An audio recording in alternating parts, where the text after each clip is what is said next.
अस्सलाम वालेकुम जी, welcome back to my channel. उम्मीद करती हूँ आप सब लोग खैरियत से होंगे। आज हम लेसन 13 जो है उसके लास्ट 2 टॉपिक्स को कवर करेंगे और मूव करेंगे नेक्स्ट लेसन पर, ताकि जल्दी से हम अपने लेसन कंप्लीट करें। जो लास्ट 2 रह गए हैं उनको भी कवर करें और जान छुड़वाएं इस सब्जेक्ट से। बहुत सारे स्टूडेंट्स ये सोच रहे होंगे। सो ऐसा ही होता है। तो अच्छे एग्ज़ाम आप लोगों ने देने हैं, प्रिपरेशन अच्छी करनी है। ईज़ी वे में मैंने आपको कॉन्सेप्ट प्रोवाइड करने की कोशिश की है, तो मुझे जो है वो डिसएडवांटेज नहीं होना चाहिए। आप लोगों ने अच्छे मार्क्स गेन करने हैं ताकि मुझे थोड़ा-सा फ़ायदा हो सके। और अगर अगर आप लोगों का एग्ज़ाम अच्छा होगा तो मुझे कमेंट सेक्शन में आपने लास्ट में आकर बताना है, ठीक है? सो स्टार्ट करते हैं। पहला टॉपिक 67 है, सोशियो लिंग्विस्टिक एस्पेक्ट्स। इसमें डिफरेंट टॉपिक्स बताए गए हैं, लाइक मल्टीलिंगुअलिज्म है, लैंग्वेज शिफ्ट है, लैंग्वेज आइडेंटिटी है, स्प्रेड ऑफ इंग्लिश है, लिंग्वा फ्रैंका है, और उसके अलावा वेरिएशन एंड वेरिएबिलिटी है। सो पहला जो टॉपिक है वो मल्टीलिंगुअलिज्म का है एंड L3 है। मल्टीलिंगुअलिज्म का मतलब क्या होता है कि मल्टीपल लैंग्वेजेस का इल्म होना, ठीक है, मल्टीपल लैंग्वेज का यूज़ करना, ठीक है, इंडिविजुअल लेवल पर भी हो सकता है। और उसके अलावा हम क्या करते हैं कि हम कम्युनिटी के साथ भी जो है वो इसको यूज़ कर सकते हैं, ठीक है। लाइक अपनी एजुकेशन की वजह से, इंटरेक्शन की वजह से जो है वो हम मल्टीपल लैंग्वेजेस जानते होते हैं, और सम टाइम कम्युनिटी के साथ जो इंटरेक्शन होता है, ठीक है, डाइवर्स कल्चरल बैकग्राउंड से जो है वो लोग आए होते हैं, जिसकी वजह से हम मल्टीलिंगुअल हो सकते हैं, ठीक है। तो इसको मल्टीलिंगुअलिज्म कहते हैं। उसके अलावा नीचे वो बताते हैं कि multilingualism is a world wide phenomena and perhaps surprisingly monolingual person और सोसाइटीज़ आर एक्सेप्शनल। दुनिया का जो है वो कहते हैं ज़्यादातर हिस्सा जो है वो मल्टीलिंगुअल है, मतलब कि लोग और कम्युनिटीज़ जो हैं वो बोलते हैं एक से ज़्यादा लैंग्वेजेस को, ठीक है।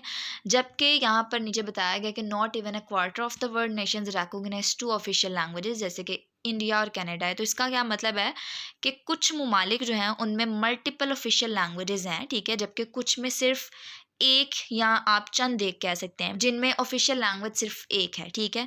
तो अगर हम इस एस्पेक्ट में देखें तो यहाँ बताया गया है कि ज़्यादातर ममालिक में सिर्फ एक ऑफिशियल लैंग्वेज बोली जाती है, जबकि कुछ, जैसे कि हम इंडिया की बात करें, कनाडा, तो इसमें 2 को जो है वो तस्लीम किया जाता है। तो सिर्फ चंद हैं, जैसे कि यहाँ पर बताया गया स्विट्ज़रलैंड है, साउथ अफ्रीका है, ठीक है। तो यहाँ इनके पास जो है वो 3 या 3 से ज़्यादा ऑफिशियल लैंग्वेजेस हैं। सो बेसिक जो पॉइंट है यहाँ बताना चाह रहे हैं कि कुछ ममालिक में सिर्फ एक ऑफिशियल लैंग्वेजेस होती है, जबकि कुछ में जो है वो ज़्यादा भी एक्नॉलेज करते हैं, उनको भी तस्लीम करते हैं, ठीक है। तो ये बेसिक पॉइंट यहाँ बताया जा रहा था। बाकी आपको एक क्विज़ में आ सकता है कि कौन सी है जहाँ पर 2 ऑफिशियल लैंग्वेजेस बोली जाती हैं या फिर 2 ऑफिशियल लैंग्वेजेस को एक्सेप्ट किया जाता है, और कौन सी ऐसी हैं कंट्रीज़ जिनमें 3 या 3 से ज़्यादा, ठीक है। उसके अलावा कुछ रीजंस आ जाते हैं फॉर मल्टीलिंगुअलिज्म। लाइक मल्टीलिंगुअलिज्म कैसे होता है कि जब लैंग्वेजेस जो है वो गेट इनटू कॉन्टेक्ट, यानी कि डिफरेंट लैंग्वेजेस हमारे इर्द गिर्द बोली जा रही होती हैं। The reason for language contact is the simple need of communication between human beings with different linguistic background. तो बेसिक जो चीज़ यहाँ बताई जा रही है कि जब लोग डिफरेंट ट्रेड से, रिलीजन से, ठीक है, आते हैं, डिफरेंट लैंग्वेजेस एक दूसरे से कॉन्टेक्ट करती हैं, जिसके नतीजे में एक पर्सन मल्टीलिंगुअल हो सकता है। तो डिफरेंट टाइप ऑफ रीजंस यहाँ बताए गए हैं। आप लोग इसको एक दफ़ा रीड कर लें, आपको समझ आ जाएगी। उसके अलावा हमारे पास इंपॉर्टेंट कॉन्सेप्ट है लैंग्वेज शिफ्ट आ जाता है। ये तब होती है जब एक कम्युनिटी आहिस्ता आहिस्ता से क्या करती है कि अपनी नेटिव लैंग्वेज को यूज़ करना बंद कर देती है in the favour of another language, ठीक है। तो इसको हम बेसिकली लैंग्वेज शिफ्ट या लैंग्वेज डेथ कहते हैं, यानी कि लैंग्वेज की डेथ हो जाती है। ऑब्वियसली वो लैंग्वेज है वो आहिस्ता आहिस्ता से फिर ख़त्म हो जाती है, तो इसको हम लैंग्वेज डेथ ही कहते हैं, ठीक है। उसके अलावा ये कहते हैं कि ये बेसिकली काम क्यों होता है, ये जनरेशनल लॉस की वजह से होता है, जहाँ कुछ ही स्पीकर जो हैं वो बोलते हैं अपनी ओरिजिनल लैंग्वेज को, जो कि अमूमन इसकी डिसअपेरेंस की वजह बनता है। देन नीचे हमारे पास फिशमैन के अकॉर्डिंग बताया गया है कि the process whereby intergenerational continuity of the heritage language is proceeding negatively with fewer speakers. तो जो बात मैंने अभी आपको बता दिया फिशमैन के अकॉर्डिंग, वो यही बताई गई है कि जनरेशनल लॉस जो होता है उसकी वजह से होता है, जहाँ पर सिर्फ कुछ ही स्पीकर बोलते हैं ओरिजिनल लैंग्वेज, जो कि अमूमन इसकी डिसअपेरेंस की वजह बनता है, ठीक है। उसके अलावा हमारे पास लैंग्वेज आइडेंटिटी आ जाता है। बहुत इजी कॉन्सेप्ट है, काफ़ी डिटेल में आपने ये भी पीछे पढ़ा है। लैंग्वेज और आइडेंटिटी की अगर बात की जाए तो आइडेंटिटी क्या होती है, something we are constantly building and negotiating all our life through our interaction with others. तो बहुत सिंपल सी लाइन है कि आइडेंटिटी कब हम कंस्ट्रक्ट करते हैं, जब हम एक दूसरे के साथ जो है वो इंटरेक्ट करते हैं, तो पूरी ज़िंदगी हमारी ये बिल्ड होती रहती है, ठीक है। आइडेंटिटी एक तरह से मल्टी फेसिटेड होती है। लाइक लोग जो हैं वो अपने रोल को स्विच कर जाते हैं डिफरेंट सिचुएशंस के लिहाज से एट डिफरेंट टाइम्स, ठीक है। लाइक अगर एक सिचुएशन में हम अगर अपना रोल सिंपल सा प्ले कर रहे हैं, तो ज़रूरी नहीं कि दूसरी में भी वही हो, ठीक है। मे बी आप वहाँ पर इज़्ज़त के लिहाज से आपको वहाँ ज़्यादा इज़्ज़त दी जा रही हो, ठीक है। मे बी आपके कुछ ऐसे फैक्टर्स हों जो वहाँ पर आपने दिखाए हों। सो ये चीज़ें जो है वो मैटर करती हैं, और हर इंसान जो है वो अपने रोल्स को स्विच कर जाता है डिफरेंट सिचुएशन में। उसके अलावा language not only express identities but also construct them, यानी कि लैंग्वेज ना सिर्फ हमारी आइडेंटिटीज़ को एक्सप्रेस करता है बल्कि इसको कंस्ट्रक्ट करता है, बनाता है इसको। Language and identity examine the inter relationship between language and identity, यानी कि लैंग्वेज और आइडेंटिटी देखता है कि कैसे लैंग्वेज और हम सब जो है वो कनेक्ट होते हैं आपस में, और कैसे कि एक दूसरे पर असर डालता है, यानी कि लैंग्वेज और जो एक पर्सन होता है कि लाइक हु वी आर, कि क्या हम हैं, तो ये एक दूसरे पर बेसिकली इफेक्ट भी डालता है। तो ये चीज़ें यहाँ बताई जा रही है। उसके अलावा when someone change their way of speaking because they feel they are being looked upon by others, तो जब कोई पर्सन चेंज करता है अपना वे ऑफ स्पीकिंग किसी जगह एडजस्ट होने के लिए, तो इससे क्या होता है कि वो अपनी आइडेंटिटी को बदल रहा होता है, ठीक है। जब एक पर्सन अपना वे ऑफ स्पीकिंग किसी जगह पर एडजस्ट होने के लिए चेंज कर रहा होता है, तो इस तरह से वो अपनी आइडेंटिटी बदल रहा होता है। जैसे कि फॉर एग्जांपल कोई पर्सन स्मॉल टाउन से आया है बिग सिटी में, तो इस जगह के लिहाज से क्या होगा कि वो उस लैंग्वेज को अडॉप्ट करने की कोशिश करेगा जो कि उस बिग सिटी की लैंग्वेज होगी, कुछ स्लैंग वर्ड्स यूज़ करने की कोशिश करेगा उस कम्युनिटी में, उस एरिया में एडजस्ट होने के लिए।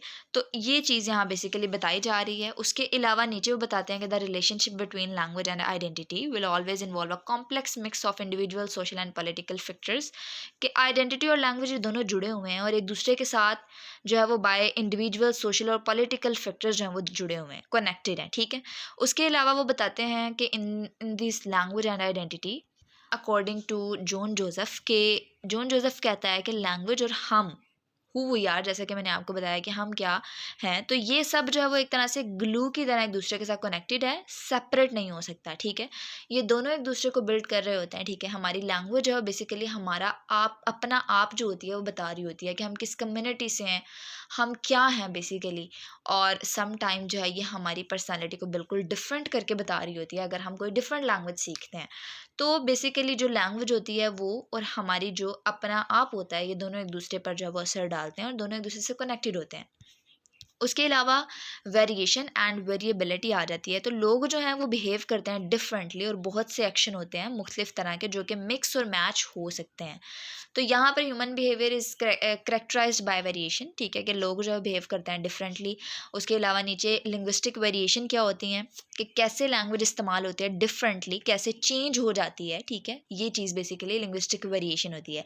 ये डिपेंड करता है कि आप कहाँ से हो और आप किस से बात कर रहे हो, क्या क्या हो रहा है, ठीक है, वो सारी चीज़ें। समटाइम लोग जिस तरह से बात कर रहे होते हैं ऑब्वियसली हमेशा से वो इस तरह से बात कर रहे होते हैं, ठीक है, अपने दोस्तों के साथ वैसे ही हैं, लेकिन अगर वो किसी नई जगह पर मूव कर गए हैं, ठीक है, तो वहाँ की वो लैंग्वेज जब अडॉप्ट कर लेते हैं तो वहाँ पर उस कम्युनिटी में वो लैंग्वेज को बढ़ा चढ़ा कर उसको बोलने की कोशिश करते हैं, ठीक है, कि जी ये हमारा लहजा, ये हमारी लैंग्वेज है। तो बेसिकली इसको भी हम लिंग्विस्टिक वेरिएशन कहते हैं। ऐसा भी होता है जब एक इंग्लिश स्पीकर है, ठीक है, तो वो भी ऐसा करता है, ठीक है। अगर हम में से कोई ऐसा इंग्लिश स्पीकर जो इंग्लिश लैंग्वेज लर्न कर लेता है तो ऑब्वियसली वो भी ये काम कर रहा होता है, तो इसको लिंग्विस्टिक वेरिएशन कह सकते हैं। उसके अलावा यहाँ पर बताया गया कि variation between languages dialects and speaker is known as inter speaker variation. तो जो इंटर स्पीकर वेरिएशन होता है बेसिकली डिफरेंसेस होता है बिटवीन इंडिविजुअल्स के, कैसे वो बोलते हैं लैंग्वेज को और कैसे वो यूज़ करते हैं, ठीक है। तो इस डिफरेंसेस को जो है वो हम इंटर स्पीकर वेरिएशन कहते हैं।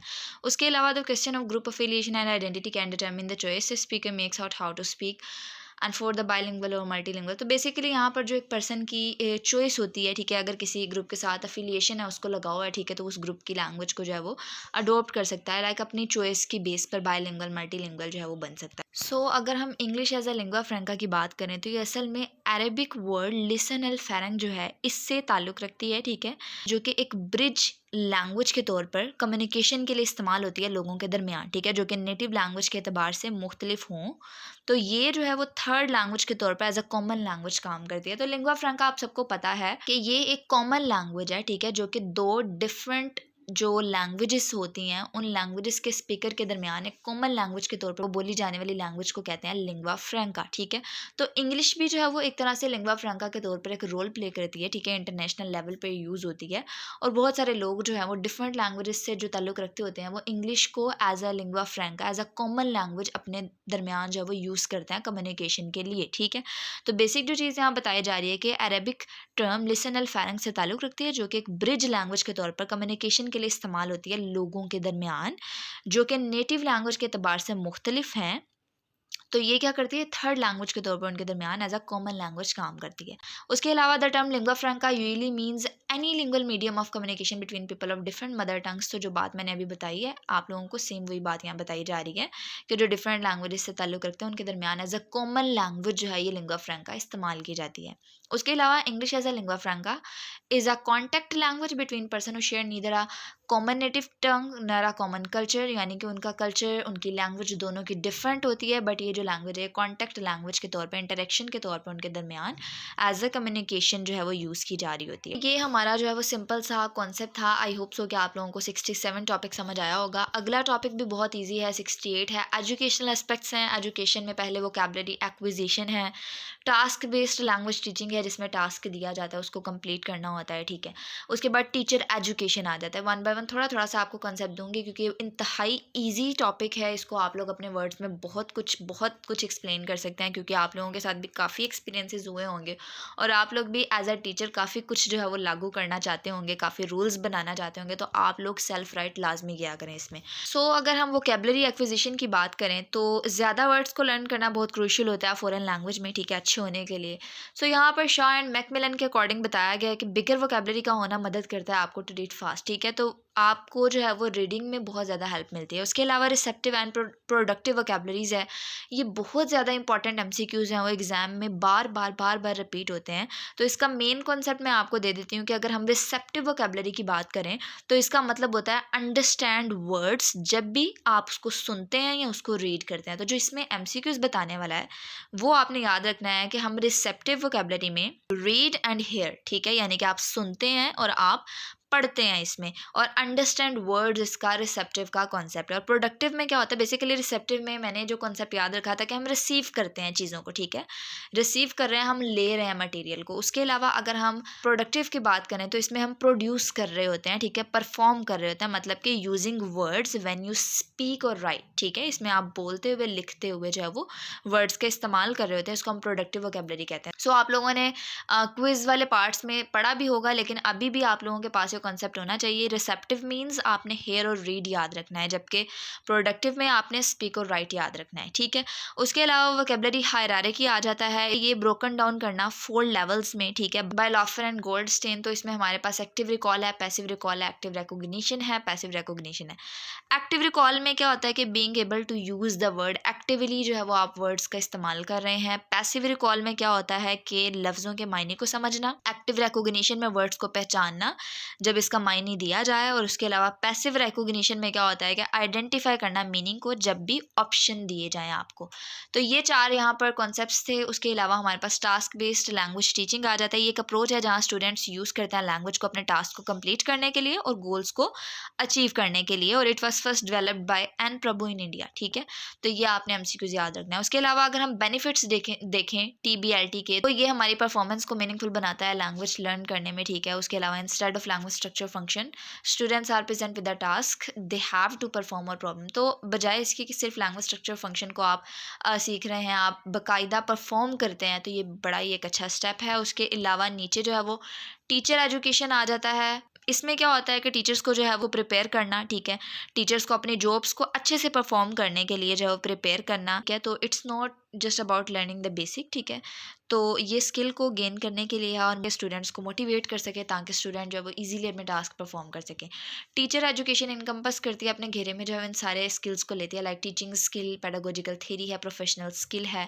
पेडागोजिकल थ्योरी में डिफरेंट मटेरियल आ जाता है रिलेटेड टू स्टडी, ठीक है। एंड देन टीचिंग स्किल्स की अगर बात करें शॉर्ट वे में बताती हूँ कि इन्वॉल्व है ट्रेनिंग में, टेक्निक्स में, इन प्लानिंग, इंस्ट्रक्शन और क्लासरूम मैनेजमेंट, ठीक है, और कम्युनिकेशन वगैरह वगैरह, ठीक है। तो ये सारी चीज़ें इसमें आ जाती हैं।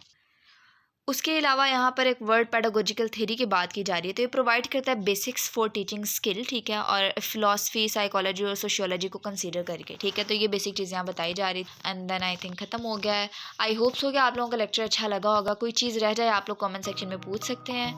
अगर लेक्चर अच्छा लगा है तो एक लाइक लाजमी कर दीजिएगा, चैनल को सब्सक्राइब कर सकते हैं ताकि आपको आने वाली वीडियोज़ की नोटिफिकेशन मिल सके। और अगर आप लोगों को नेक्स्ट सेमेस्टर में कोई सब्जेक्ट टफ़ लगे तो आप लोग तब भी मुझे कमेंट सेक्शन में अपनी राय दे सकते हैं, बता सकते हैं, क्योंकि कमेंट सेक्शन तो इधर ही है। बाकी एग्ज़ाम की अच्छी सी प्रिपरेशन करें, ठीक है, अच्छे एग्ज़ाम दें। टाइम कम है, यही डेज़ होते हैं, ठीक है, मेहनत करने के। मेहनत करें, आराम से एग्ज़ाम दें और जान छुड़ाएं। बाकी दुआओं में याद रखिएगा।